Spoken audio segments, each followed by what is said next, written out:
Dalawang tulak ng droga sa Taytay Rizal ang arestado sa magkahiwalay na operasyon. Mahigit sa 200,000 pisong halaga ng hinihinalang shabu ang nasabat sa mga suspect. Nakuhanan din po sila ng balat baril. Jimboy Tihano, detalye ng balita. Jimboy? Arestado sa magdamag at magkahiwalay na operasyon ng Taytay Police Drug Enforcement Unit ang umano'y mga tulak ng droga sa Taytay Rizal. Isa sa mga nalambat ng otoridad ang high-value individual na si alias Moha, hindi niya tunay na pangalan. Ayon sa Rizal Police Provincial Office, isang buong milanmanan ng operatiba ang galaw ng suspect. Sa intelligence report, lumabas na ang pinagkukunan ng kontrabando ng suspect ay nagmumula pa sa Metro Manila, partikular sa lungsod ng Taguig.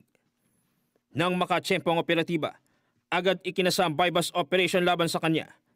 Nasamsam sa suspect ang mahigit 30 gramo ng umano'y shabu at nagkakahalaga ng 204,000 pesos. Hindi naman bababa sa 10 gramo ang nakumpiska sa isang street-level individual. Makaraang mahulog sa patibong ng Taytay Police. Aabot sa 68,000 pisong halaga ng umano'y shabu ang nakuha sa suspect. Bukod sa mga kontrabando, nakuhanan rin sila ng baril na kargado ng mga bala.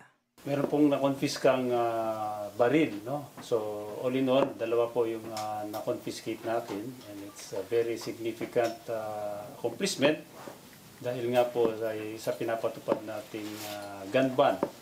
At matagal na rin silang sinusubaybayan ng ating agents. Ito'y information coming from the community, sir. Sa ngayon, wala akong masabi sa korte na lang magpaan. Ang isa sa mga suspect dati nang nakulong noong 2019 dahil sa kaparehong kaso. Mahirapan po ng buhay, ma'am. Dahil po sa ano, ma'am, hindi na po makapaghanap ng maayos na trabaho. Yung mga kakilala, kaibigan lang po. Yun ba yung pangalan?